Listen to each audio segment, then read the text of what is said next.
The show starts in 10, 9, 8, 7, 6, 5, 4, 3, 2, 1, go. Whether you're new to sales or a lifetime veteran, the Blackbelt Sales Podcast will sharpen your sword and guide you to master the art of sales. And now, here's your host, the ninja himself, Gene Slade. So some of you were expecting a fucking fight. Come on, give it to me, VR. Come on, man. What's up, Victor? Good to see you, man. What's up, my ninjas and future ninjas, and maybe even future like Profit Rocket type people, right? Maybe we got some Profit Rocket people type on here. So look, I'm gonna jump on and I'm just gonna clear the air. Is that cool, Vic? Sounds good to me. All right, so let's just get the bullshit aside. Like 2 years ago, Victor and I had a little bit of a disagreement about his very first Profit Rocket event that he was holding. What's up, Steven? Good to see you, big dog. And look, at the end of the day, Victor and I we just had differences of opinion when it came to what that was going to be all about. And look, I know that some of you saw us kind of, clash a little bit. If you saw the clash, put clash down in the comments. All right, put clash down. And listen, if you think somebody won, put somebody's name down in the comments. But at the end of the day, look, you got to let bygones be bygones, right? And at the end of the day, what's best for our industry and for our community, that's what's best, right? And so, look, Victor Rancour has accomplished, that's how GC said it, just so you know. I don't know if it's Rancour or Rancour, but it's Rancour, but Rancour don't butcher that thing. Yeah, but if GC says Rancour, then it's it's motherfucking Rancour. I ain't gonna tell that. I ain't gonna tell GC anything. I'll tell you that much. Me neither, man. So look, at the end of the day, look, personalities can clash, but you want to deliver what is best for your community. And so, like, a little secret that most of y'all don't know, like, Victor and I have been chatting for probably the last 6-8 months, just encouraging each other and building each other up. And I know that we had an event where we were supposed to come together and do some shit, and that didn't happen, right? But at the end of the day, I don't hold it against you, bro. Like, I had my own personal agenda when it came to like coming and attending with you. You had your own agenda, and sometimes shit just doesn't match up, right? Yeah, and I think that as we get older, right? It's been a couple of years now, and we go through different cycles in life, right? Like even then, like my ego and a lot of stuff I had going on in my life is a lot different than it was now, man. It's I don't feel like there's enough time on this earth to be fighting with anybody over anything, and I was a little more brash back then. I think more I've calmed down a lot myself and grown up, and just like anybody, man, over time you change and you evolve, and I think that's kind of where both of us kind of are, and we kind of. Yeah, I think we're more comfortable in our own skin now too, and understand what we do and what we bring to the table, and it's different. I think we both bring something completely different to the table, and some stuff that is common. But I think like between the both of us, I think we bring a lot to the industry, and we can help a lot more people by coming together than separating. So, I'm apologizing for everything that went on in the last couple of years, and at the end of the day, it's not worth it. Man, I couldn't agree more. And look, Victor's an alpha. You guys know that, right? And I'm an alpha as well. And sometimes when you put two of those mofos in the room together, sometimes there can be problems, right? Victor's got an agenda. I've got an agenda. We're trying to serve people at a certain level. And look, I mean, we couldn't make that happen, but maybe by the end of this conversation, we can make that happen. Right? Like I see a lot of people on social talking about if like Victor and Gene came together, we could do something like really great. So like at the end of the day, my goal here is to, like 2 years ago, help to continue to bring people into your world, right? Because you're helping people. Like, and maybe we should start with that, Victor. Like, I have this purpose, right? And my purpose, is I've defined it at this stage in my life, is to help technicians to make more money, to work less hours, and be able to get home for dinner in time. And so I know that you can relate to that on a certain level. So what is it that you, Victor Profit Rocket, like you've accomplished so much in the last like 5-6 years? What is like your purpose? If people don't know you right now, for my audience that's never met you, maybe, like, what is it that you stand for? And obviously it's evolved a lot, right? So, I started Yeah. out as a technician like everybody else, man. For the Craigslist ad, 5 years ago, March 2015, and I got into the trade knowing nothing, and I like a lot of people that are listening to this or watching it, man. It changed my life. This industry's changed my life, and it's blessed me, my family, and future generations, to be quite frank at this point. And I started out as a technician, as a selling technician, just like most of you guys, and worked my way up to comfort advisor, and then from there had an entrepreneurial seizure and started my own business. And the old Michael Gerber, right? Ken yeah, Goodrich, and I didn't know what the hell I was doing, man. I started my business and I grew it really fast. Just like Gene is, I'm good at sales. I wasn't a good businessman. And, and one of those things I had to really learn over time, right? Like as most sales guys, we can sell our way out of most trouble. But I got myself in some good amount of trouble as a business owner and operator. And I had to really, really start digging in and becoming a better leader, a better owner, a better operator, understanding understanding financials, understanding how to run a real business and scale it. And, I scaled my business from, I started in 2018 to, I sold it in June of this year, and I grew it to over $65 million in 4.5 years. And along the way, I learned a lot. And, one of the things I started out when I first did training was only training technicians and sales reps. And now I've gotten to the point where I can actually, start helping business owners not have to go through some of the same struggles that I did, man. Like, my passion now is that startup guy, making sure that he doesn't make the wrong decisions, doesn't spend the money in the wrong spot, doesn't get ripped off by some of these guys that they're training him like, you've never even grown a business or ran a business. How are you going to take this guy's 30 grand and teach him? I'm like, doesn't make sense. Hang on a second, because you hit a hot button, bro. Like a hot button for me, because as well as I do, there's lots of guys out there going and peddling info that have never owned their own HVAC companies or plumbing or electrical. Say more about that. What do you have to say about that?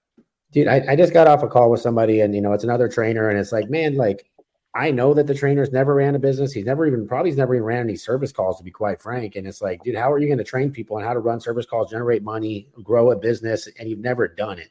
Like, I wouldn't try to go teach somebody something I don't know, I've never done before. And I know the pitfalls. I know what you can do. I know when things go wrong. At this point, I've pretty much learned everything you can do. Like, I've done everything you can fuck up. Wait a minute. Hang on. You learned all the fuck ups, right? You learned all the shit that you shouldn't do. I learned all the shit you shouldn't do, right? And then I've also got the opportunity to work with some of the best guys in the country on shit that you should do and how to fix it and how to make things right and how to pivot and how to turn shit around. Pop off some of those names. Come on, let's name drop a little bit. Who are you surrounded by? Who are the people that influence you? Obviously I've learned a lot from the Tommy Mellos, and speaking to Ken Goodrich, obviously those are the OG guys, a lot of time with Landon Brewer and Anthony Pereira and Bill Pulte and all these guys that I've been around that I still talk to. Big names. Yeah, big names. And, I've even been, I've been to some of the biggest shops in the country. And now like I said, I own companies in 12 different markets. So like, I understand different markets and I understand what works on the East Coast doesn't necessarily work on the West Coast, and what works in California doesn't work in Arizona. And definitely what works in Las Vegas is completely different than works in Georgia. Like, it's just stuff like that. And understanding markets and understanding people and understanding different pockets of the country matter too. So, I think that if you're going to be a coach and you're going to help people, you got to make sure you understand what you're doing and how you're teaching them, and also understanding the client, right? Like, I was just talking to a client right now. I'm like, he's a startup business. I'm like, dude, I can't charge you full price. I just won't. I'll just give you a discount. I'll help you out. And as you grow, if you want to get more involved and do more stuff, I'll start charging more. But let's start out a little bit because I don't want to kill your cash flow. And this stuff, I can do this because I've been blessed making money doing all my other stuff, right? So I do the training stuff out of a passion rather than anything else. And I think that's what's allowed me to be more successful and be able to help more people, because this isn't my main income. So what is it that you're looking to accomplish inside of our space? I got, big audacious goals, right? Like, obviously I want to continue to build my HVAC platform and acquire companies over time. But I partner with probably 1 out of 500 companies I talk to be quite frank. You got to find the right people. But along the way, my goal now is, I'm trying to help people on either from startups or people from that, startup to about $10 million range is kind of the companies that I want to help and train and help them scale and, put systems and processes in place. That's kind of my ideal customer. And then obviously I'll continue to do my sales training. I only do probably 4 sales training a year. I just got done with that 45 technicians out in Canton, Ohio this week. And they were like, this is the best training I've ever been to. And they're like, I get guys excited. I think the one thing that when you hire me as a trainer, I get people excited about being in the trades. Like when they leave the class, they're ready to run through a fucking wall and go make some money. And that's because I get to empower them. I get to show them like, I was a technician. I didn't know shit. I put processes in place. And I take things from Gene, I take things from Jason and Weldon and all these other people, and you mold it into your own process and you get to become great. And I think that I'm a big believer in using every sales trainer on the market and figuring out what everybody's doing and figuring out how to make it your own. No, the hell you didn't just mention Jason and Weldon. I'm just playing. No, I agree with you, man. I agree with you 100%.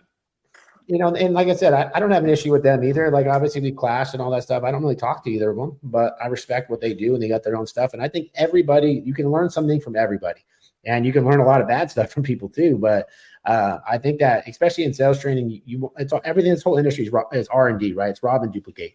Figure out what the successful people are doing. Figure out if it fits your mold, because maybe something you're doing doesn't fit what I like to do. But something Joe Casera does or X, Y, and Z person's doing, and it fits me. Because it's not a one size fits all for every trainer. It's not one size fits all for every person. Maybe they don't feel comfortable with my word tracks, but they feel more comfortable with your word tracks. But you don't know until you try it. It's called modeling nowadays, right? Like it's not rob and duplicate, right? It's like look at what somebody else is doing, and then let's try to implement that in our business. And by the way, guys, if you're joining us live, will you please just put live in the comments right now? And if you're joining us on a replay later, please just put replay in the comments. You got to pay the fee to watch the show, right? Like, don't be cheap. Like, pay the fee. Just it's easy to go ahead in the comments and put live or replay, right? So, Vic, I know that you've got Profit Rocket coming up. Let's plug that just for like 30 seconds right now. That's coming up the 27th. So the event's September 27th through 29th in Austin, Texas. This is our third event. 27th through 29th. Can you tell us what that looks like? So should people arrive on the 27th? Yeah. So what we have, we're known for obviously more of our mingling, man. I like to bring the industry together. And as you guys parties, know, baby. The conferences are a lot of the stuff that happens in conferences are in those little meet and greets. And you get to go meet people that are doing the same thing as you in your market. So on the 27th, everybody's flying in. That night we have a welcome reception. It's a 2-hour welcome reception. I got a live band playing, a really, really big guy named Rob Bailey, a band that I really, really like. Is going to come and do a live performance. He's also what time's that start? Starts at 6 p.m. on the 27th. Okay. And I think it's from 6 to 9. And then we have open bar and all that stuff. So you get to meet and mingle with everybody. The next day is action packed. We're starting with Marcus Luttrell on the 28th in the morning. So he's going to open up the event. He's the guy that he wrote the book called Lone Survivor, which is a best-selling author, also a Purple Heart winner and all that stuff. So he's going to be telling his story. And then I have some amazing speakers and trainers. So it doesn't matter if you're an owner, operator, general manager, sales rep, anything within your business. I have a different breakout session for that. Gene's going to be there speaking on the 28th. He's going to be going over some of his sales processes. Hold on, buddy. Sorry, I got. Wait, we didn't announce that to anybody. You just dropped it like it was fucking nothing. Sorry. So yes, everybody. I'm gonna come out to the Profit Rocket event in Austin, Texas. I'm going to be there. If you're not registered already, you want to register like now. Okay, you got to register now. There's only so many seats left. Vic has got I think almost. Is it over 1,000 seats sold yet? Already? We're down to the last 10% of the seats that are available right now. And I don't even know if you can get in at platinum or diamond status anymore. You might have to just join the regular folk. We have a couple left for the party pass. We have the VIP, I believe, is sold out, but you can still get in. And if if you really want a VIP, I can set a couple aside. That VIP is going to be special. I got Tim Grover. You're going to be in a small room with under 80 people with Tim Grover alone.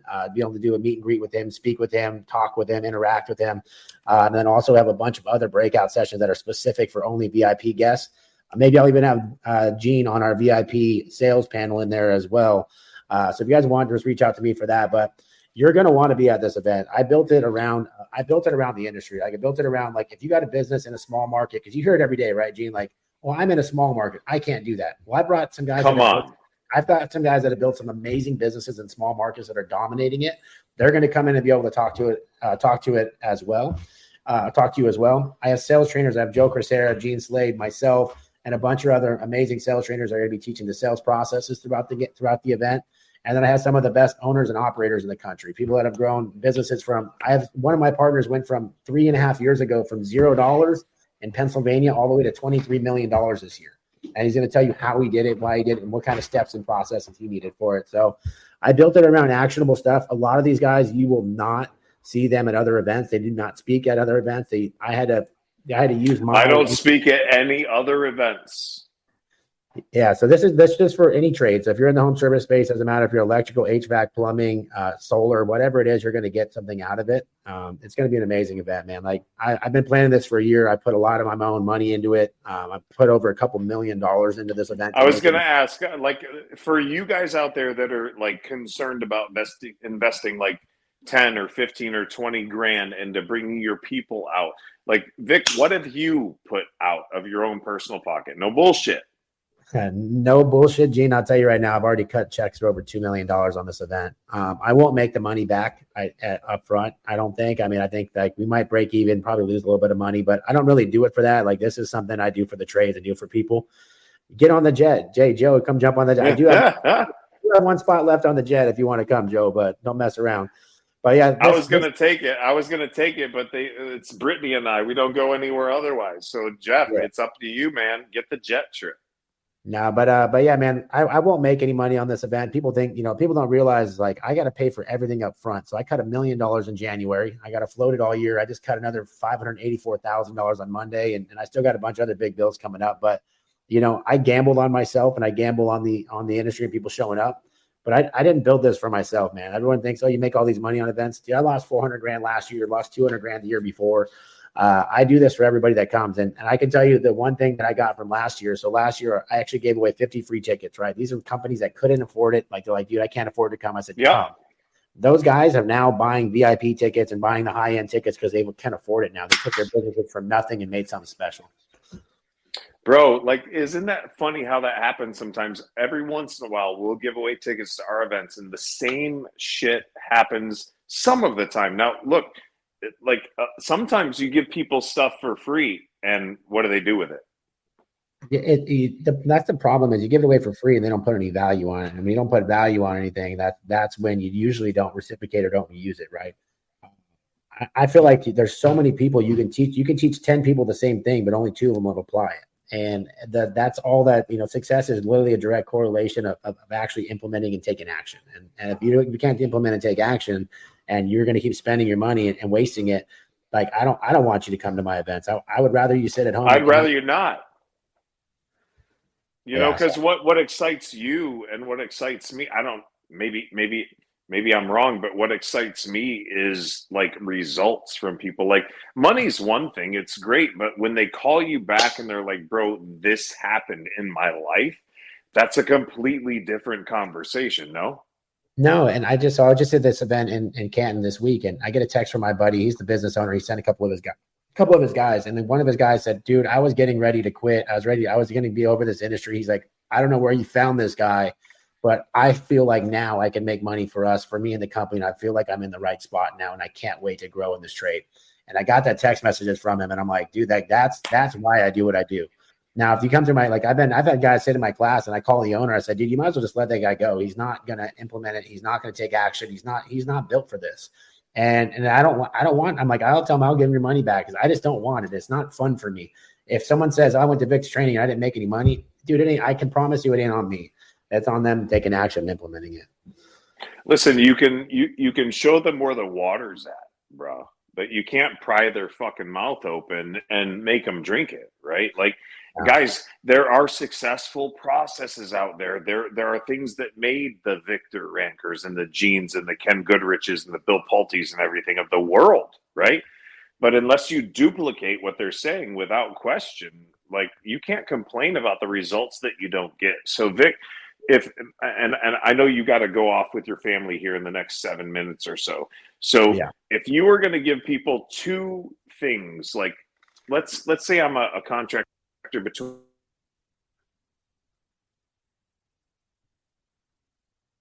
Lost you there, Gene. Hang on a second, bro. You're back. There he is. Lost your voice though. No.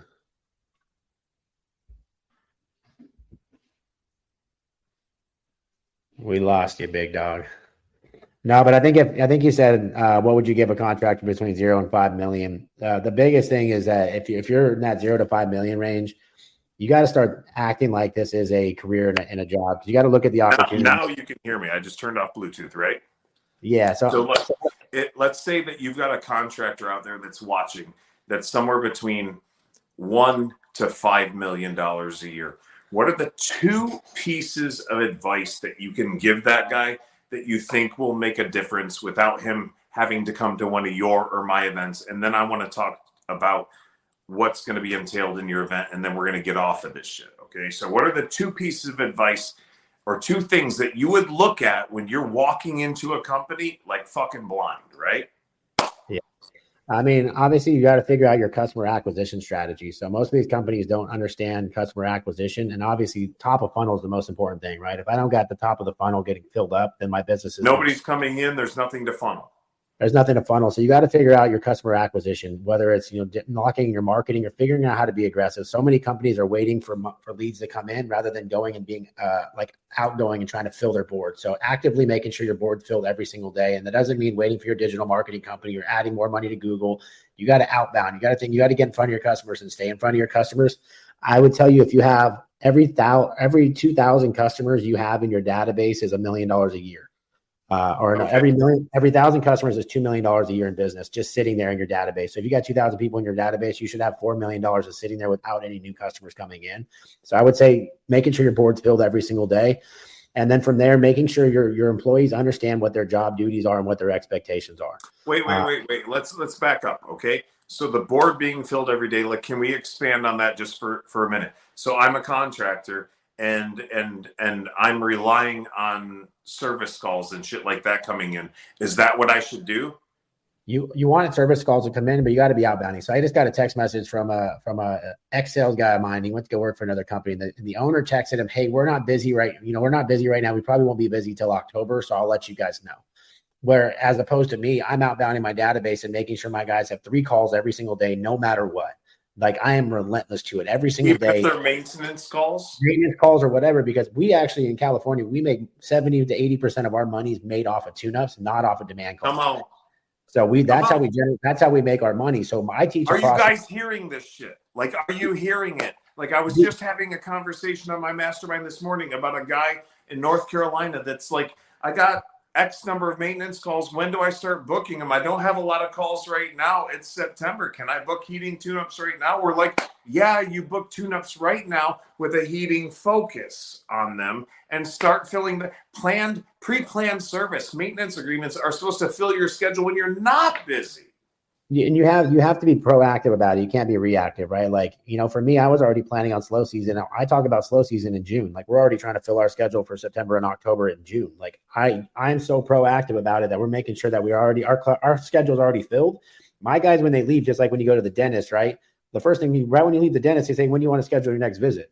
We're already scheduling that next tune-up. So guess what? Some of those will drop off when we get there, but we'll fill those back up. But at least we already have calls scheduled going out there. So we call them and say, we already have you scheduled. By the way, we're booked up for the next month. So we got to get your tune-up done in now. Okay. Hang on a second. Because you're like fucking parroting exactly what I was talking about this morning.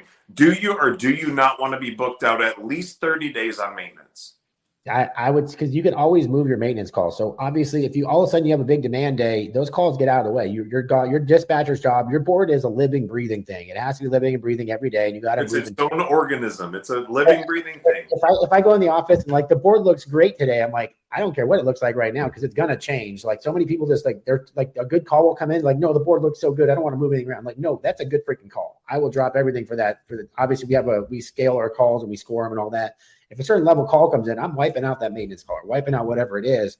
And so many guys will sit around, they instead of being proactive, and then someone like me comes in and takes that call today because you just said you're full today, even though you're Hang on a second, because I want you to expand just a little bit if you have the time on what you're saying right now. Guys, if you're watching this live, put live down in the comments. If you're watching it replay, put replay down in the comments. And if you want Victor's about to give out a special deal for showing up to Profit Rocket at the end of this month. I want you to put coupon down in the comments and I'm going to telegraph it. I'm sorry, Victor, because I know you only have so much time. Victor's going to do a BOGO, a buy one, get one for the event in in Austin here in another week and a half or so.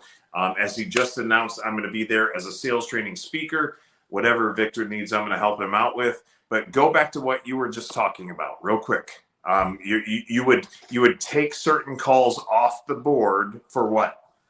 For the higher rated calls, right? So we have a call scoring system and we move it. Our board, like if I have a 5-year-old maintenance and a 10-year-old maintenance comes in, or a 10-year-old or same day 10-year-old, like the first time out customer, that 10+-year-old first time out customer is going to go ahead of that 5-year-old call. Because that new customer gets, guess what? People don't call in for tune-ups unless there's something wrong, right? I don't call in for, I don't even like people in my house. So there's a reason if I'm calling in for the first time for a tune-up, there's usually something wrong. So they think everyone's like, I don't want to run a tune-up. Dude, most of the time those tune-ups are repair calls.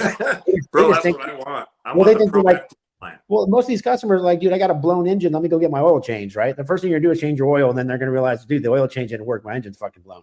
So, that's how I look at a tune-up, and I get excited. The first time out tune-up gets me excited, especially when they don't know the age of it, stuff like that, because that they haven't been taking care of it or servicing it. But yeah, that's the number one thing I would say. And the number two is understanding it and putting processes and procedures in place so your employees know what their job is. So many employees are sitting out there right now and they don't have a clear goal or expectation of what their job is. And anytime you don't have a clear explanation or goal of your job, you're never going to do it at the max capacity. So you need to make sure to outline their position and make sure they understand what their job is, and then set those expectations and then withhold those expectations. You actually have to hold them to that standard daily. So, hey, like when I go in the morning, my staff needs to tell me these are things I need to get done today. And at the end of the day, they got to write me a report of did they get it done? And if they didn't get it done, why didn't they get it done? And how are they going to make sure it doesn't happen again tomorrow? And I'm relentless to it. Man, that reminds me of when I was running my HVAC company, and I expected 3.5 calls on average per day to be run per technician. And at the end of the day, I wanted a report of who did run the average 3.5 calls, who did not, and why did that happen? Was it our fault as the office, or was it the technician saying, hey, I need to go home, I need to move on, right? Yeah. So what a massively, massively important thing to measure and track inside of your company. And one thing I'll tell you right now, also, I'll tell you right now, you're killing your company culture by setting the goals for everybody as the same goal. So if you have employees that are like all-stars, like me and Gene, right? If I come in, don't set the goals the same as me. So like if you have a goal, like you can't hit a bonus until you hit 200 grand this month. Well, half your employees have never hit 200 grand in their life. So then they're never going to chase that bonus either. So set obtainable goals that move every month. And once they prove they can hit those numbers and move them up, I think that's one of the things that I implemented that made a big difference. Like before it used to be like, I got 10 technicians. If you hit 100 grand, you get a bonus. No, dude, this guy's only hit 20 grand ever. Let's make his bonus at 45 grand. If he hits 45 grand, you hit it. But this guy, he hits 100 grand every month. Let's move his to 150. Right. And this is stuff that you could do incremental, and it's going to start changing the guys' mindset. It's going to give them something to work for and chase. But if you set a goal for a guy that's 20 grand to hit 100 grand, he's never hit 100 grand in his life. He's going to stay down here at 20 grand, or he's just going to leave and you're going to have to find a new employee anyway. So that's something I would implement pretty quickly in my business if I was to talk to somebody I'm coaching.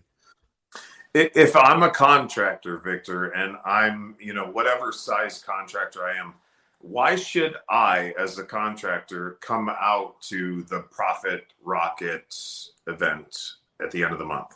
So obviously check out our website. It's events.callprofitrocket.com. The event's amazing, but what? Let me put it up on the screen real quick. Events.what? Events.callprofitrocket.com. Events.callprofitrocket.com.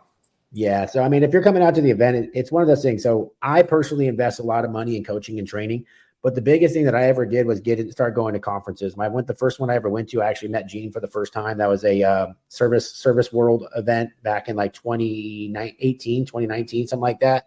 I think it's 2019. That was the first conference I ever went to. And I got to get around people that are doing bigger things than me, that are doing things that I want to do. I want to be like that guy. I want a $100 million company. Now I'm hanging out with that guy, rubbing shoulders with him, asking him questions. So if you do come to the event, remember the squeaky wheel gets the oil, right? If you don't ask questions, come on now, say that again. Say it again. The squeaky wheel gets the oil, right? So if you don't take advantage of talking to some of these people that are doing things that you want to do and asking them how they did it, what would they do? Well, how would you implement this? Dude, get out there and talk to people. It's a different generation than it used to be. Back in the day, everybody used to hoard their information. We are in a very open Victor, information society. Victor, are you an introvert or an extrovert? I'm an extrovert. Okay, so I'm an introvert, right? Like I don't like going up and talking to other people. So what would you say to somebody like me? Because there are lots of us out there. I'm a high D. I'm a driver. I'm also a high I on the disc scale. So like I can speak in front of crowds and shit like that. But when you put me 1-on-1 or 1-on-3, I'm uncomfortable. So what do you say to that person that might come out to the event that's afraid to fucking come up and talk to you or anybody else? You got to step out of your comfort zone. But at the end of the day, like if you get in like the VIP room, stuff like that, you're going to kind of be forced to do it. If you get in those smaller rooms. But you have to put yourself out there. Without putting yourself out there, you're always going to be in the same spot that you always are. I don't know. Obviously I've never been an introvert, so I don't know the best way to go about it.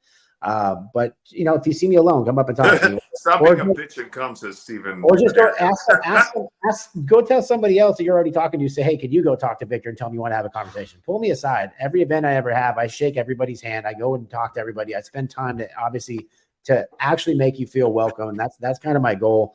So if you come up to me, I got the answer. You ready? If you think I'm an asshole, go up to people and say, hey, I think that Gene guy's an asshole. What do you think? And if you think Victor is an asshole, just do the opposite, right? Yeah, exactly. Well, look, I got an intimidating face. I got a pretty good resting bitch face, so people get intimidated. But I'm I'm a big dude. I'm fucking 6'3", 225 or something like that. So people get intimidated, but I'm like, dude, I'm like a big. I'm gonna have to wear my platforms when I come out there. Yeah, just don't wear your G-string again. That's the only thing. Yeah. So I got to jump off, G-Man. Thank you for having me on. I got to get to my kids' football practice. I'm the coach, so I can't be late. So, and before we take off, I want to end this like you started it by saying, listen, I'm sorry that we didn't end up doing business together 2 years ago, and I ended up canceling out on the event. It's all on me. I'm sorry. And I appreciate you and everything you're doing. I look forward to seeing you at the end of the month. And anybody that needs any info on this should DM me or respond to this post wherever you're watching it right now, whatever platform. Just put Profit Rocket down in the comments and we will get you the appropriate links and we will get you qualified for your buy one, get one on whatever level it is that you want to participate. So thank you, Victor. Go spend time with your family, man. Appreciate us being able to put things together back in again. And I appreciate everything you're doing for the industry. I love you, man. Go have a good night with your family. I'll see you in a couple of weeks, brother. Thank you, guys. Hope you guys have a good night. Remember, go out there and crush it. Don't be scared to step out of your comfort zone and make shit happen. There's so much opportunity out there. Every single one of you has an opportunity to make millions and millions of dollars. You just have to take it. So love you, Gene. I'm out. Give me some right here, bro. Peace out.